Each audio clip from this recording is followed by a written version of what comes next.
तो दोस्तों पिछले समय हम लोगों ने देखा कि भारत और कतर के बीच में अचानक अनबन शुरू हो गई और किसी कॉन्फ्लिक्ट में बदलने के लिए पूरी तरह से तैयार थी।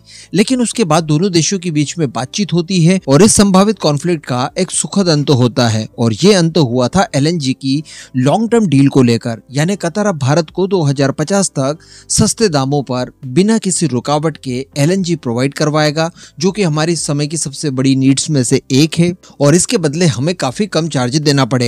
हम सभी जानते हैं कि पास्ट में हम लोगों ने इस तरह से एलएनजी के लिए रशियन गैसप्रोम से डील की थी, जो कि पूरी नहीं हो पाई, वो डिफॉल्ट कर जाती है और भारत को एलएनजी के लिए काफी ज्यादा मुश्किलों का सामना करना पड़ा था। तो वो हमारी प्रॉब्लम भी सॉल्व हो गई एलएनजी वाली, और इसी के साथ साथ कतर के साथ हमारे रिलेशनशिप भी सामान्य हो गए। अब इसी डील के आधार पर हमारे वो 8 भारतीय जो कि कतर में बंधक बनाए गए हैं उनको भी रिलीज करवा लिया जाएगा। थोड़ा सा और समय लग सकता है, लेकिन अब ये नामुमकिन नहीं है। अब इसी तरह का फॉर्मूला ईरान के द्वारा भी अपनाने की कोशिश की जा रही है।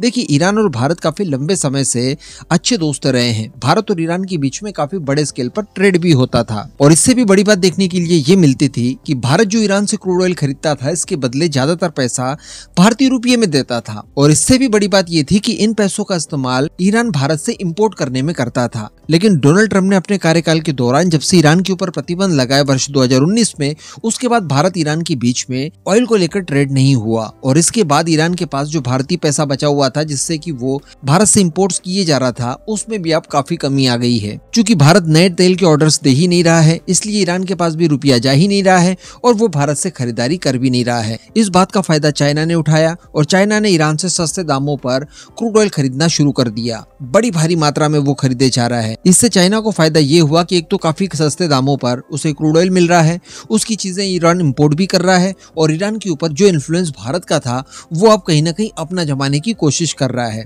अब भारत को काफी दिक्कतों का सामना इस बीच करना पड़ा, क्योंकि ईरान भारत को भी अच्छे अच्छे ऑफर्स दे रहा था और भारत एक्चुअली ईरान से तेल खरीदना चाहता भी है। सस्ते दामों पर नजदीकी देश अगर आपको क्रूड ऑयल प्रोवाइड कराने के लिए तैयार है तो कौन इसे इनकार करेगा। लेकिन समस्या बीच में आती थी अमेरिकन सैंक्शंस और भारत की अमेरिका के प्रति प्रतिबद्धता। इस वजह से भारत अभी तक ईरान को लेकर तेल खरीद वापस शुरू नहीं किया था। लेकिन दोस्तों, अभी ईरान द्वारा बिल्कुल वही चाल चली गई है जो कि कतर द्वारा चली गई। यानी कतर ने पहले भारत को बाध्य किया। भारत के 8 भारतीयों को जो उन लोगों ने बंधक बनाया, उनको लेकर जो कुछ भी नेगोशिएशन हुआ होगा भारत और कतर के बीच में, जिससे हम लोग एलएनजी की लॉन्ग टर्म में डील जो हुई है उसको आधार मान सकते हैं। इसी तरह की कुछ चीजें इस समय ईरान और भारत के बीच में भी चल रही है। हम सभी जानते हैं कि यमन के जो हुती आतंकी है वो पूरी तरह से कंट्रोल में है ईरान के। ईरान के आदेश अनुसार ही वो किसी शिप पर हमला वगैरह करते हैं और सारा कॉन्फ्लिक्ट शुरू किए हैं। अब रेड सी में उनके उत्पाद की वजह से जो इस समय वर्ल्ड ट्रेड बाधित हुआ है उसका शिकार भारत भी है।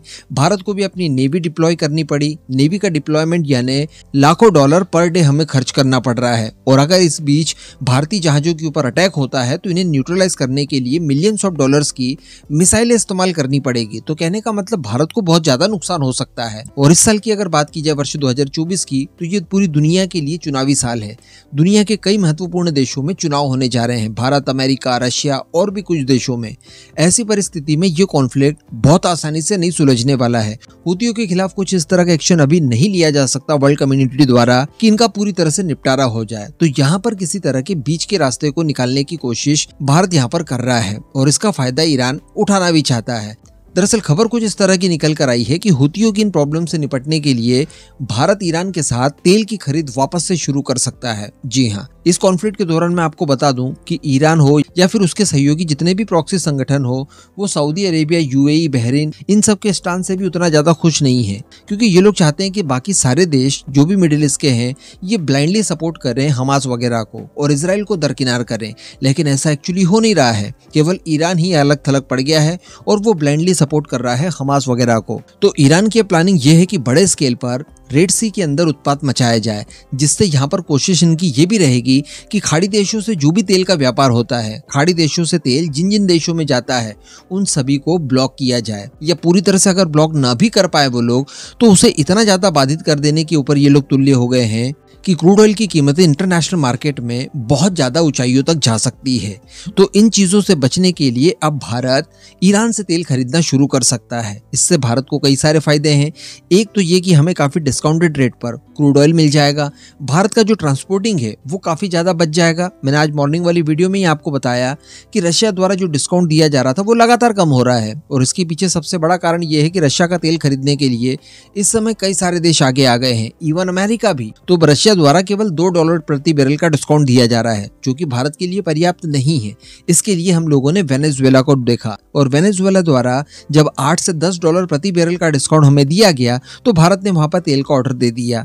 अब इससे भी ज्यादा डिस्काउंट देने के लिए ईरान तैयार है, और वेनेजुएला की तुलना में भी ईरान से जो ट्रांसपोर्टिंग है भारत तक की वो काफी कम लगेगी। हमारे चाबार पोर्ट से सीधे ये अरब सागर का थोड़ा सा रास्ता तय करके भारतीय तट में पहुंच जाएगा। तो काफी कम हमें लागत पर अच्छी क्वांटिटी का डिस्काउंटेड रेट पर क्रूड ऑयल मिल सकता है। और इसके साथ साथ जो दूसरा सबसे बड़ा फायदा होगा वो हूतियों की तरफ से होगा।